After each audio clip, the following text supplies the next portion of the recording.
আসসালামু আলাইকুম প্রিয় দর্শক, অন্য মঞ্চের আলাপচারিতায় আপনাদের সকলকে আমন্ত্রণ জানাচ্ছি। একটু অন্য বিষয় নিয়ে কথা বলবো আজ।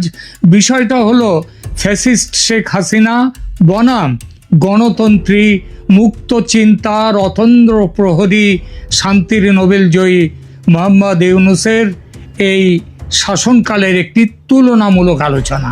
বাংলাদেশের শহরে গ্রামে মাঠে ময়দানে কোনো সাধারণ মানুষকে প্রশ্ন করুন, হাসিনা আমলে কেমন ছিলেন আর এই ইউনূস আমলে কেমন আছেন, কি উত্তর আসবে সেটা নিশ্চয়ই আমাকে বলে দিতে হবে না, কারণ এই উত্তরটি শুধু দেশ নয় দেশের বাইরেও আজ বহুল প্রচারিত।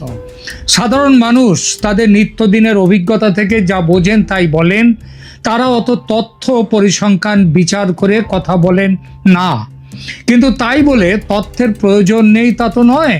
যখন শেখ হাসিনা সরকারের পতন ঘটানো হয়েছিল তখন সত্য কিংবা অর্ধসত্য কিংবা পুরো মিথ্যে নিয়ে তথ্যের ভাণ্ডার উপুড় করে দেয়া হয়েছিল জনতার সামনে, দুনিয়ার সামনে।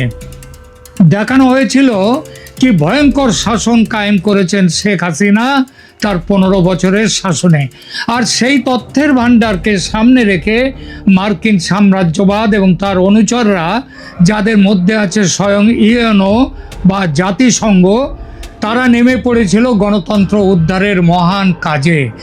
এবং এই উদ্ধারের প্রধান পয়েন্ট ছিল একটাই পয়েন্ট, ওয়ান পয়েন্ট এজেন্ডা ছিল হাসিনা হটাও, পারলে মেরে ফেলো। শেখ হাসিনার কপাল জোর, তাই মরেননি, নির্বাসিতের জীবনযাপন করছেন ভারতে। আর গণতন্ত্র বাঁচাতে যিনি সম্পূর্ণ অগণতান্ত্রিকভাবে প্রায় ডাকাতি করে বসলেন মসনদে, মানবাধিকার বাঁচাতে যিনি নিলেন রাজদণ্ড, তিনি কি করছেন এখন? বাংলাদেশের মেইন স্ট্রিম মিডিয়া এ খবর দেবে না, কারণ ভয়, প্রাণের ভয়, জেলের ভয়, মারের ভয়। সোশ্যাল মিডিয়া কিছু বলছে, কিন্তু তাদের বেশিরভাগ আবার তাজা মুখরোচক প্রতিদিনের খবর নিয়ে এত ব্যস্ত যে তদন্তমূলক খবরের দিকে নজর দিতে পারে না বা দেয় না। অবশ্যই ব্যতিক্রম আছে, সে কথা মাথায় রেখেই বলছি। কিন্তু মানুষ জানতে চায় শেখ হাসিনার আমল থেকে নিষ্কৃতি চেয়ে যাকে আনা হলো তার আমলে কি চলছে। তথ্য ছাড়া কথা নেই, তথ্য নিয়ে কথা বলবো। এখনকার আলোচনায় সেই কথা। সঙ্গে থাকুন, লাইক দিন, কমেন্ট করুন এবং সাবস্ক্রাইব করুন এই চ্যানেল।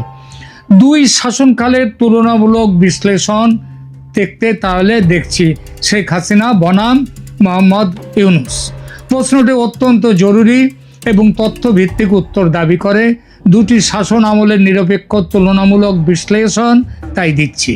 প্রথমে আসি অপরাধ ও সন্ত্রাসের পরিসংখ্যানে। মব লিঞ্চিং হত্যাকাণ্ড। ইউনূস সরকারের অধীনে 1 বছরে 637 জন মব লিঞ্চিংয়ের শিকার হয়েছে। এটা আবার যেটা তথ্য অনুযায়ী যে সমস্ত ঘটনা নথিবদ্ধ হয়েছে তার ভিত্তিতে বলছি।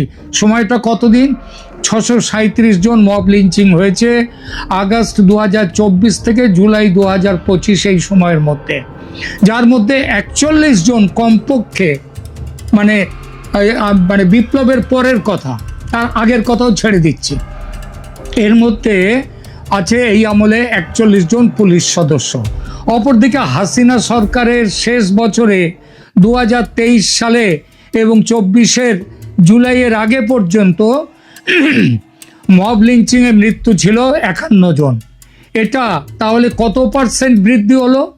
অবাক হয়ে যাবেন, 1250% বৃদ্ধি। তথ্যসূত্র, আমার মুখের কথা নয়, বিশ্বাস করবেন না আমার মুখের কথা। এটা হচ্ছে rights and risks analysis group, গণসংগঠন, মানবাধিকার সংগঠন, তাদের 7 আগস্ট 2025-এর তথ্য হচ্ছে এটি। এরপরে আসি সাধারণ হত্যাকাণ্ডে। 2025 সালে প্রথম 6 মাসে 1930টি খুনের মামলা দায়ের হয়েছে। 6 মাসে 1930, যা 2024 সালের একই সময়ে প্রথম 6 মাসে তার তুলনায় প্রায় 30% বৃদ্ধি। জুন 2025-এ শুধু 2025-এর জুন মাসেই 344টি খুনের ঘটনা ঘটেছে। তথ্যসূত্র indianewsstream.com, এটার তারিখ হচ্ছে 3রা আগস্ট 2025। এরপরে আসে ধর্মীয় সংখ্যালঘুদের ওপর আক্রমণের পরিসংখ্যানটা শুনুন। বাংলাদেশ হিন্দু বৌদ্ধ খ্রিস্টান ঐক্য পরিষদ তাদের তথ্য দিয়েছে, আগস্ট 2024 এই সরকার ক্ষমতায় আসার থেকে জুন 2025 পর্যন্ত 2442টি সাম্প্রদায়িক হামলার ঘটনা ঘটেছে। এর মধ্যে আগস্টের 4 থেকে 20 গত বছর, এবছর নয় গত বছর 2024-এর গত বছরের ওই আগস্টের 4 থেকে 20 ওই দিনগুলোর ঘটনা হচ্ছে 2100, এবং তারপরে জানুয়ারি জুন থেকে জুন 2025 পর্যন্ত বাকিটা মানে প্রায় আরও প্রায় 342টি ঘটনা। তারপর তুলনামূলক পরিস্থিতি, হাসিনার আমলে ভারতের পররাষ্ট্র মন্ত্রণালয়ের তথ্য অনুযায়ী 2022 সালে ধর্মীয় সংখ্যালঘুদের ওপর আক্রমণের ঘটনা ঘটেছিল 47টি। 2023-24 সালে এই যে আন্দোলনের সময়, বিপ্লবের সময় আরও বেড়ে যায়, 302টি ঘটনা হয়। আর 2024 সালের আগস্ট অর্থাৎ নতুন সরকার ক্ষমতায় আসার পর থেকে শুধু ভারতের তথ্য অনুযায়ী এইটা হচ্ছে 2200টি। তার মানে কত শতাংশ বৃদ্ধি হলো? 500% বৃদ্ধি 2022-এর তুলনায়। 2022-এর তুলনায় 500% বৃদ্ধি। এর তথ্যসূত্র কোথায়? International centre for peace studies report, 7 February 2025-এর রিপোর্ট। এরপরে আসি বিচার বিভাগীয় অধঃপতন। সবাই বলে না হাসিনার আমলে বিচার ছিল না, তো সেইটার কথা একটু শুনুন। ইউনূস সরকারের আমলে 5,16,327 জন ব্যক্তির বিরুদ্ধে 1567টি গণমামলা দায়ের করা হয়েছে। এর মধ্যে নাম উল্লেখিত হয়েছে 79,491 জন, আর নামবিহীন আছে 4,36,836 জন। এটা হলো মামলা, মানে এই সরকার মামলার সরকার হয়ে গেছে। বিচার যাকে পছন্দ হচ্ছে না তার বিরুদ্ধে মামলা দাও। বিচার বিভাগীয় পরিবর্তন, 21 জন সুপ্রিম কোর্ট ও হাইকোর্টের বিচারককে জোর করে অপসারণ করা হয়েছে। বলা হয়েছে যে এখানে প্রত্যাগপত্র লিখে চলে যান, নইলে মার খাবেন, গলায় জুতোর মালা যাবে। এবং সমগ্র জাতীয় মানবাধিকার কমিশন, সেটাকেই এই সরকার তাদেরকেই পুরো সরিয়ে দিয়েছে। এর সূত্র কোথায়? Rights and risk analysis group report dated 7 August 2025। এরপরে আসুন এক্সট্রা জুডিশিয়াল বা বিচার বহির্ভূত হত্যাকাণ্ডের ব্যাপারে। পরিসংখ্যানগত তুলনা বলে ইউনূস সরকারের প্রথম 11 মাসে কমপক্ষে 27 জন, সরকার যেটা মেনেছে, 27 জন বিচার বহির্ভূত রাজনৈতিক হত্যার শিকার হয়েছে। কিন্তু এই যে কম করে দেখানোটাও হচ্ছে 2023-24 সালের পুরো বছরের থেকেও 7 জন বেশি। তথ্যসূত্র কোথায়? atlanticcouncil.org। ধর্মীয় চরমপন্থার উত্থান, নিষিদ্ধ সংগঠনের পুনর্জীবন। হিজবুত তাহরির বাংলাদেশে মার্চ 2025-এ 2000 সমর্থক নিয়ে ঢাকায় সমাবেশ করলো। সংগঠনটির মোট সদস্য হচ্ছে 10,000 থেকে 15,000। হেফাজতে ইসলাম মে 2025-এ হাজার হাজার লোক নিয়ে সমাবেশ করলো।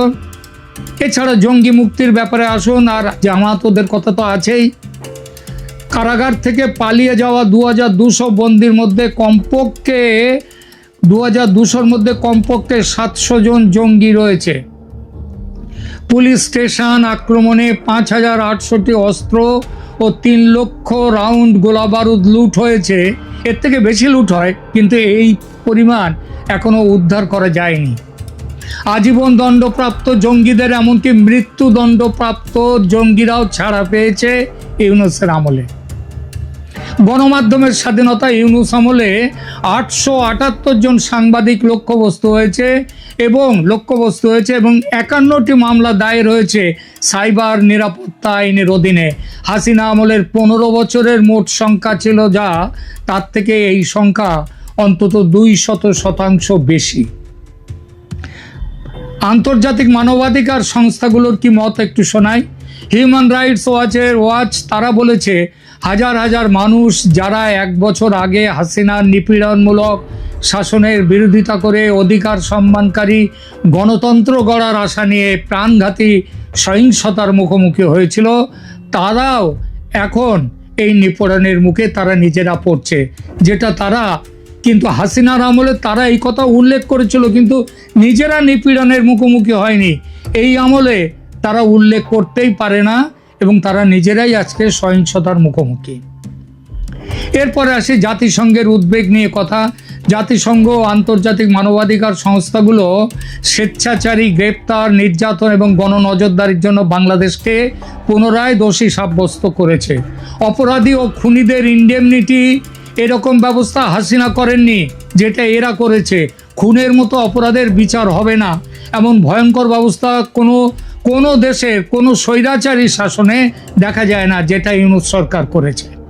চূড়ান্ত মূল্যায়ন তাহলে কি হলো? যে ক্ষেত্রে ইউনূস আমল বেশি ভয়ঙ্কর, অনেক বেশি ভয়ঙ্কর, সেই এরিয়াগুলো শুধু বলছি।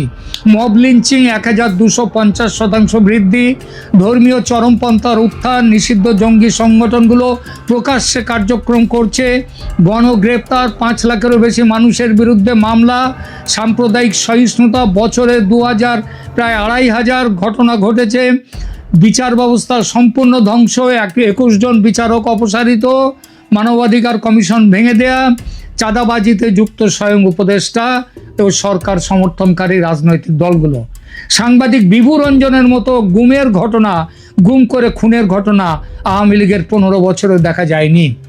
বিএনপির ভোটে অংশগ্রহণে বাধা ছিল না, তারা অংশ নেয়নি পরাজয়ের ভয়ে।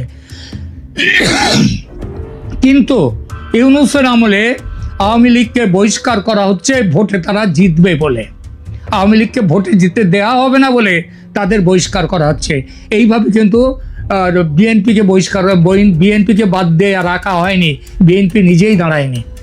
সংখ্যাগত তথ্যের ভিত্তিতে ইউনূস সরকারের 1 বছরের সাধারণ অপরাধ, মব লিঞ্চিং, ধর্মীয় সহিংসতা এবং বিচার ব্যবস্থার অধঃপতন হাসিনার আমলের তুলনায় শুধু যেমন তেমন বেশি নয়, অনেক গুণ বেশি ও গুরুতর। আর এই সত্য আজকে মেনে নিয়েছে জাতিসংঘ সমেত সমস্ত আন্তর্জাতিক প্রতিষ্ঠান। আলোচনা শেষ করব